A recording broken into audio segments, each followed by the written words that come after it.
For a Stoke-on-Trent business looking to grow in 2026, but uncertain what digital marketing strategies they should be using, today we're going to uncover all the different types of digital marketing that you could be doing for your Stoke-on-Trent business. Should you be trying to hire a local SEO agency based locally in Stoke-on-Trent or a PPC agency based in Stoke-on-Trent? All these are questions we get asked quite a lot, and what growth we should be doing to generate more customers and generate more inquiries. But before spending any money, what advice would you give, Kazra, to any business owners or entrepreneurs based in Stoke-on-Trent? So for business owners based in Stoke-on-Trent, the number one thing that I always recommend is setting up some KPIs. You want to know, first of all, how much money you are spending per campaign, whether it's £3,000, £2,000 on Facebook ads, etc. How many leads have been generated per campaign as well? What have the contact rates of those leads actually been? Has it been 10 out of the 10 leads that you've contacted, they've all picked up? Or has it been 5 out of the last 10 leads? And then last but not least, and this is probably the most important part, is from the contacted leads, how many of them have actually turned into paying customers or clients for your business? Once you have all of that in place, that's when digital marketing just becomes a lot more predictable. So James, digital marketing strategies for businesses in Stoke-on-Trent, what would be the first thing that you would recommend to them? Got to be branding or brand SEO and making certain that you're looking good online, you've got a strong reputation. I think everything needs to start, the foundations need to start with a positive kind of brand SERP of who you are and what you do. So a SERP stands for Search Engine Results Page, and getting that branding right across the board then can lead on to other things of what you can be doing. It will improve your conversion rate on paid ads or social media. Any leads that you get in, the conversion rate would be good. If at the 11th hour, they're going to decide who you're going to go with, branding, I think, becomes very, very important. So I'd say that's the first thing that people need to get right for all digital marketing strategies.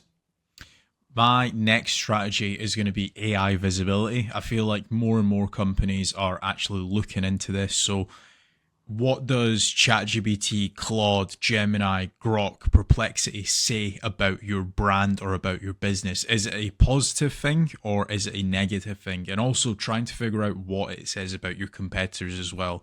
And obviously trying to improve that's really important. Some people call it AI SEO, some people call it GEO, some people call it LLM optimization.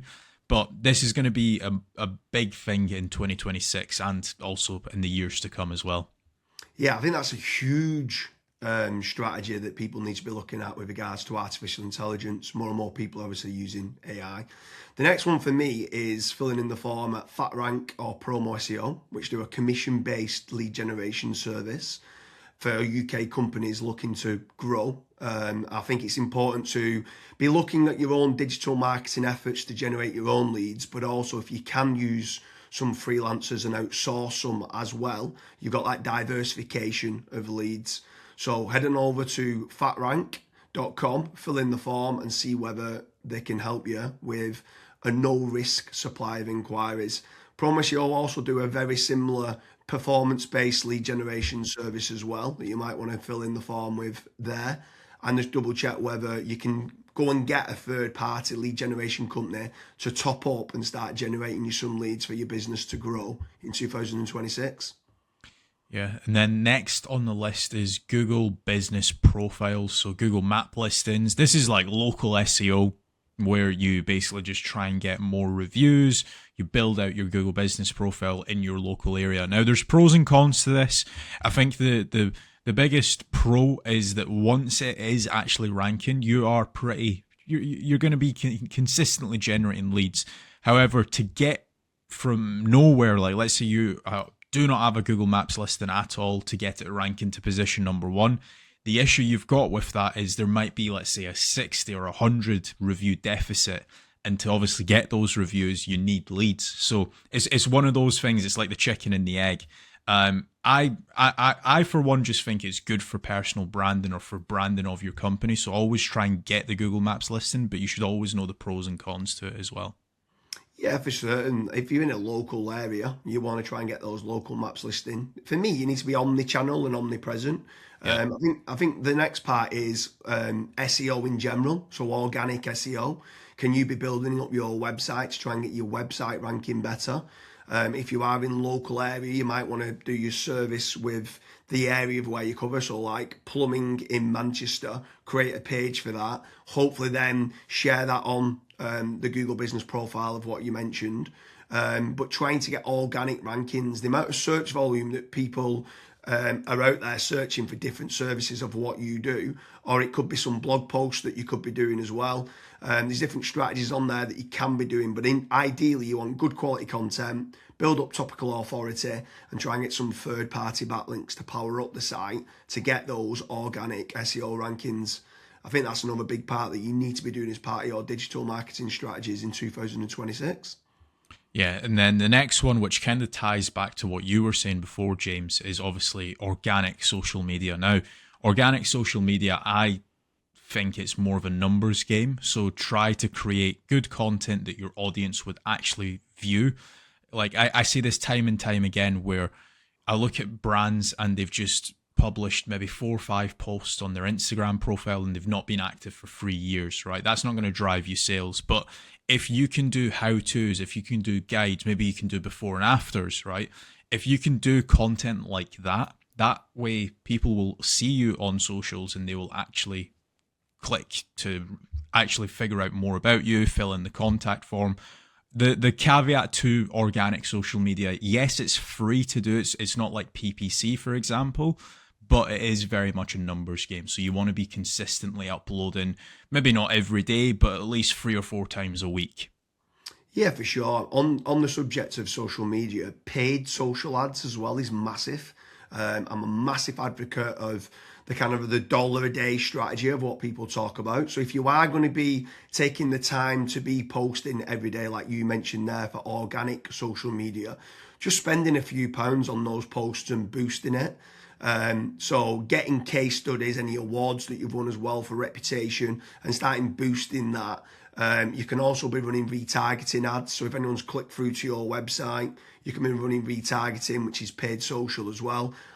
Different places like Meta, so whether that's Facebook and Instagram, you've got Twitter, you've got YouTube, you can be running Pinterest, you can even run in places like Reddit as well for paid ads. And I think paid social media is still an untapped market for digital marketing strategies. Yeah. The next one is it's probably a love-hate relationship. It's PPC, right? Google AdWords or doing it on Bing, wherever. That's basically the sponsored results. So if you search for a service, it's above local SEO.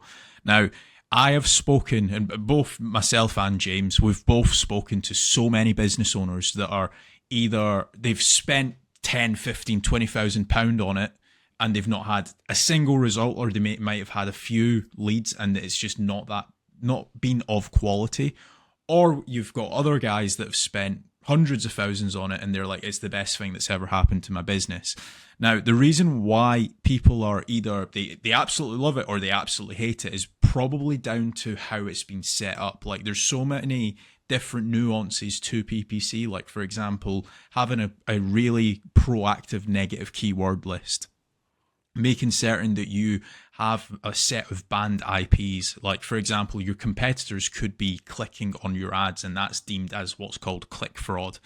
Making certain that you've got a high converting landing page, making certain that you KPI your sales team.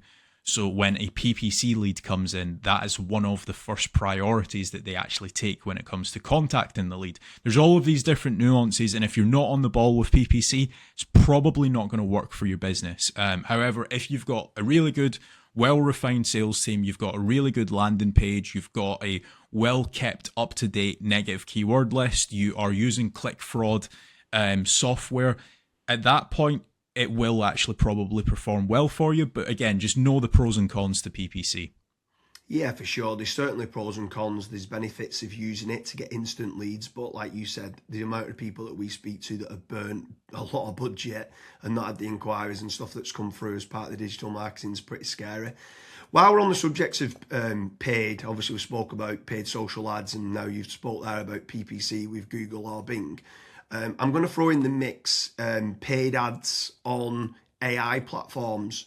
It's not fully rolled out as we're doing this video, but I know that ChatGPT are looking to try and roll out ChatGPT ads.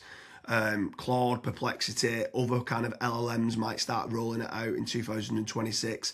I think if you're one of the early adopters and innovators to get on there, I think you could be getting cheap leads or cheap contact form submissions. So it's something to look out for of doing paid AI listings and ads. I think that could be something to look out for in 2026.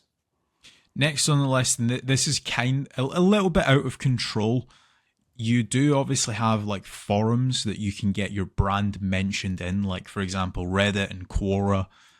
That very much comes down to the after fact, like where are your customers that you've been dealing with previously, are they actually raving and shouting about you? If they are, then that's a very good resource of getting other people recommending you. So if you can get that, again, it's a little bit out of your control, but asking for reviews, asking for them to recommend you to friends, to people, that can obviously generate you a decent amount of leads and inquiries as well. Yeah, for sure. And the add-on benefits to places like Reddit is that it's getting cited so much now in the AI overviews. So when you spoke there early on about AI visibility, if you can try to get a positive kind of lot of people talking about the products and services of what you do and some reviews on there, it's indirectly then going to help you, or directly actually is going to help you with AI visibility. And then the last one for me is tradesman websites, so like Check a Trade, Bark, or teaming up with a third party lead generation company. Something I would say with all of these practices, Kazra touched on earlier about making certain that you understand your KPIs and your ROAS, return on ad spend. I think it's very important for business owners that are doing any sort of digital marketing to be tracking how much time and effort's being put into, let's say, running organic social media or running paid ads. Everything should have KPIs put in place. And this is exactly the same then with tradesman websites like Check a Trade, Bark, Rated People, My Builder. These could all be amazing platforms to generate leads that could get you a positive return on investment. And if you do, you should continue to be using those platforms. There's certain lead generation companies out there as well that could generate you quite a lot of leads. They could be using organic SEO or PPC or social media ads to generate you those leads. But if they are getting you a positive return on investment, again, I'm all for it as part of your digital marketing strategies. But I just want to repeat one more time with regards to FatRank and Promo SEO. They do lead generation and they guarantee a return on investment. It's a commission-based lead generation service or performance-based lead generation service.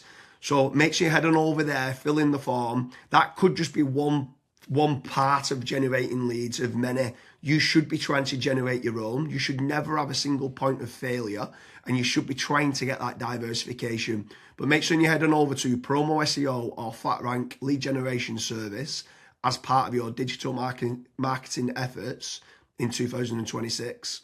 Thank you very much, Kazra.